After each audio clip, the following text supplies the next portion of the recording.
علیکم. آپ کا ہوسٹ آپ کا میزبان وسیم حسین کارڈو ٹی وی کے چینل کے پلیٹ فارم سے آپ سے مخاطب ہے اور آپ کو خوش آمدید کہتے ہیں. جیسے کہ آپ جانتے ہیں کارڈو ٹی وی چینل ایک ایسا پلیٹ فارم ہے جہاں پہ ہم کسی خاص بیماری سے متعلق نہ صرف آپ سے بات کرتے ہیں بلکہ آپ کی مکمل رہنمائی بھی کر رہے ہوتے ہیں.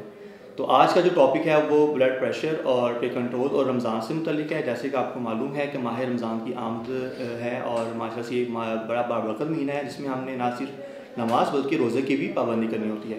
تو ہمارے وہ تمام ناظرین ہمارے وہ تمام مریض جو کہ بلڈ پریشر کا شکار ہیں اور وہ روزہ رکھنا چاہتے ہیں اور وہ کن شرائط پہ روزہ رکھ سکتے ہیں، آج کا ہمارا پروگرام کا ٹاپک یہ ہوگا. اور آج اس کے لیے جن کو ہم نے مدعو کیا ہے ان کا نام ڈاکٹر عثمان خٹک صاحب ہیں. ڈاکٹر عثمان خٹک صاحب بطور پروفیسر آف میڈیسن ان حیات آباد میڈیکل کمپلیکس میں اپنی خدمات سے انجام دے رہے ہیں اور ساتھ ساتھ پاکستان سوسائٹی آف فزیشنس کو as a president look after کر رہے ہیں. تو آئی سر کو ویلکم کرتے سر. السلام علیکم سر، کیسے ہیں آپ؟ خیریت سے ہیں؟ وعلیکم السلام، الحمدللہ بالکل ٹھیک. ڈاکٹر صاحب جیسے کہ آپ جانتے ہیں سر ہمارا جو آج کا سر جو ٹاپک ہے وہ بلڈ پریشر اور رمضان سے متعلق ہے. تو سر جو ایک ہائپر ٹینسو پیشنٹ ہوتا ہے سر وہ کن شرائط پہ روزہ رکھ سکتا ہے؟ بسم اللہ الرحمن الرحیم. ہائپر ٹینشن کا مریض جو ہے وہ روزہ رکھ سکتا ہے اگر اس کا بلڈ پریشر کنٹرول ہو. شوگر کے مریض کی بنسبت بلڈ پریشر کے مریض کے لیے روزہ رکھنا قدر آسان ہے. اس کا بلڈ پریشر کنٹرول ہونا ضروری ہے. ایسا اگر ہو کہ بلڈ پریشر بہت ہائی ہو اور اس نے کمپلیکیشن یا پیچیدگیاں کر دی ہوں، ان حالات میں تو گنجائش نکل سکتی ہے کہ روزہ نہ رکھ سکے کسی وجہ سے. تو میری نظر میں تو اس پہ کوئی قدم ایسی نہیں ہوگی. لیکن اگر اس کا بلڈ پریشر کنٹرول ہے اور اس کی پیچیدگیاں نہیں ہیں تو روزہ رکھنا بلڈ پریشر کے مریض کے لیے ضروری ہے. اور اس کے لیے شوگر کے مریض کی بنسبت گنجائش چھوڑ دینا روزے کی کم ہے. تو یہ شرائط ہیں کہ بلڈ پریشر کنٹرول کر دے وہ، اور کوئی پیچیدگیاں بلڈ پریشر کی نہ ہوں اور بہت ہائی بلڈ پریشر نہ ہو. کیونکہ بہت ہائی بلڈ پریشر کی موجودگی میں ایسا ہو سکتا ہے کہ مریض کو بار بار دوائیاں بدلنی پڑیں، ہاسپٹل میں اس کو ایڈمٹ کرنا پڑے، اس کو آئی وی ڈرگز دینی پڑ جائیں، اس کو کوئی اور سب لنگول ڈرگز زبان کے نیچے جو گولیاں رکھتی ہیں وہ دینی پڑ جائیں. تو جن لوگوں کا بلڈ پریشر بہت ہائی ہو وہ تو اگر روزہ ان سے چھوٹ جائے تو کوئی اتنی ممانعت اس کی نہیں ہے. لیکن جن کا بلڈ پریشر کنٹرول ہو اس کو روزہ رکھنا چاہیے. تھینک سو مچ سر. اچھا ڈاکٹر صاحب مجھے یہ بتائے گا کہ جو ہائپر ٹینسو پیشنٹ ہوتا ہے سر ان میں balance between diet and between physical activity بہت امپورٹنٹ ہوتا ہے. سر وہ بیلنس کیسے مینٹین کر سکتا ہے؟ جی، بلڈ پریشر کا مریض اپنے دوائیوں کا بھی خیال رکھے گا، وہ اپنی ورزش کا بھی خیال رکھے گا. تو رمضان میں وہ کس طرح سے ان دونوں کو مینیج کر سکتا ہے، اس کا حل کوئی زیادہ مشکل نہیں ہے.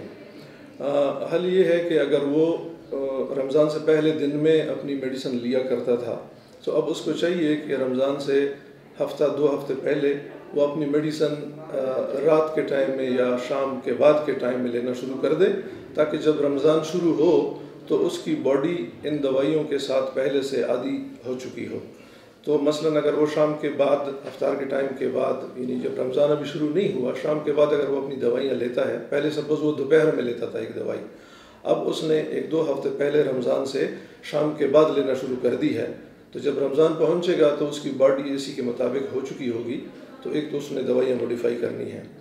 اس کے علاوہ اگر وہ ایسی دوائی لیتا تھا کہ جس کو 2 دفعہ لینا پڑتا تھا 24 گھنٹوں میں، تو اب اس کو وہ دوائی لینی چاہیے جو دن اور 24 گھنٹے میں ایک بار لی جاتی ہے. تو وہ بھی اگر 2 ہفتے پہلے سے وہ لینا شروع کر دے تو جب رمضان آئے گا تو وہ دوا جو وہ پہلے 2 ٹائم لیتا تھا اب ایک بدل کے اس نے 1 ٹائم والی چوز کر لی ہے، تو وہ آسانی سے شام کے بعد یعنی افطار کے ٹائم کے بعد وہ لے سکے گا. اس کے علاوہ اگر کسی ایسے حالات میں، نامساعد حالات میں کہ جدھر ممکن نہیں ہے کہ 2 دفعہ دوائی کو 1 دفعہ دوائی کے ساتھ ریپلیس کیا جائے، تو وہ 2 والی کی ٹائمنگ وہ ایسے رکھے کہ ایک ٹائم شام کی یعنی افطار کے بعد ہو اور ایک سحر کے بعد ٹائم لیتا ہو دوائی. تو وہ اپنی وہی دوائی بھی جاری رکھ سکتا ہے جو وہ پہلے 2 بار 24 گھنٹے میں لیتا تھا، لیکن اب اس نے تھوڑا سا بدل دیا، ایک گولی شام کے بعد کر دی اور ایک سحر کے بعد اس نے گولی کر دی. تو یہ تو دواؤں کے حوالے سے تھا. اس کے علاوہ ورزش کے حوالے سے وہ بھی یہی ہے کہ ظاہر ہے کہ جب وہ روزہ رکھے گا تو روزے رکھتے ہوئے وہ ورزش نہیں کر سکے گا، تو مناسب تو یہ ہوا کہ وہ اپنے روزے کو شام کے بعد اور سحر اور شام کے درمیان میں مینیج کر لے، اپنی ٹائمنگ ایسی کر لے کہ اس کو ورزش اس ٹائم کرنی پڑے۔ اس کے علاوہ اگر اس کو دن میں ہی ورزش کرنی ہے، پاکستان میں چونکہ ابھی اتنی گرمی نہیں ہے، موسم ابھی قدر بہتر ہے، تو لائٹ ایکسرسائز تو اب بھی کر سکتا ہے، مگر مناسب یہ ہوگا کہ وہ شام کے بعد اپنی ورزش جاری رکھے، کیونکہ ورزش کے جاری رکھنے سے بلڈ پریشر کے کنٹرول میں کافی مدد ملتی ہے۔ تو یہ میں نہیں ریکمینڈ کروں گا کہ وہ اپنی ورزش چھوڑ دے، ورزش کی ٹائمنگز چینج کر دے، لیکن ورزش ترک نہ کرے، اس کو جاری رکھے۔ ڈاکٹر صاحب، ماہ رمضان میں آپ کے پاس جو بلڈ پریشر کا مریض ہے وہ کن کمپلیکیشن ساتھ آ رہا ہوتا ہے؟ عموماً تو بلڈ پریشر اگر ماہ رمضان سے پہلے کنٹرول ہو اور جو ہدایات اس کو بر وقت مہیا کی جائیں ان پہ وہ بر وقت عمل کرتا رہے، تو یہ امکان کم ہے کہ بلڈ پریشر کی وجہ سے اس کو کوئی پیچیدگیاں یا کمپلیکیشنز ہوں گی۔ لیکن ایسا ہو سکتا ہے کہ بلڈ پریشر بڑھ جائے رمضان میں، فار ایگزامپل اگر وہ نمک کا استعمال زیادہ کرتا ہو، پکوڑے وغیرہ شام کو لیتا ہو اور اچار لیتا ہو، یا کوئی اور میڈیسن میں کوئی کمی رہ گئی ہو، یا ورزش جو پہلے وہ کرتا تھا اس میں کمی بیشی رہ گئی ہو، تو اس بات کا امکان ہے کہ اس کا بلڈ پریشر بڑھنے لگ جائے۔ اور اس کے ساتھ ساتھ اگر اس کو کوئی اور بیماریاں ہوں، جیسے کہ اگر پیشنٹ کو ہائپر ٹینشن کے ساتھ شوگر کی بیماری بھی ہو، ڈائبٹیز بھی ہو، تو چونکہ وہ پانی کا استعمال کم کرتے ہیں، ظاہر ہے رمضان میں تو پانی سے ممانعت ہے، تو اس لحاظ سے اس کے گردوں کو تھوڑی بہت کمپلیکیشنز ہو سکتی ہیں۔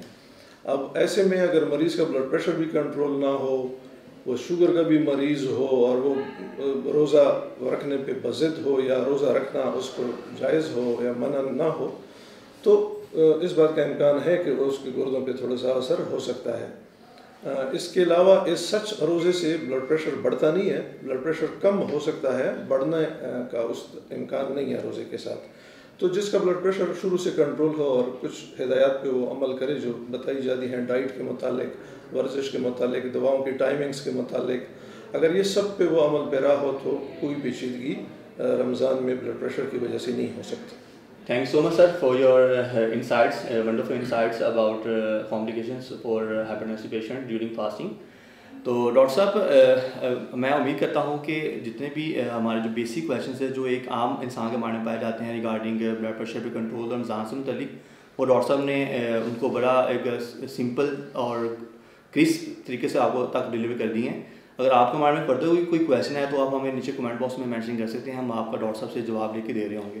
تو جانے سے پہلے ڈاکٹر صاحب کا کوئی ٹیک ہوم میسیج ہے سر، وہ کائنڈلی اپنے ہمارے ناظرین کو سر لازمی آپ دے سکتے ہیں۔ پیغام تو یہی ہے کہ روزہ رکھ کے آپ اپنے روحانی اور مذہبی فرائض پوری کریں اور بلڈ پریشر کنٹرول کر کے آپ اپنے جسم کا خیال رکھیں۔ شکریہ۔ Thank you so much sir for your complete insights about hypertension and fasting.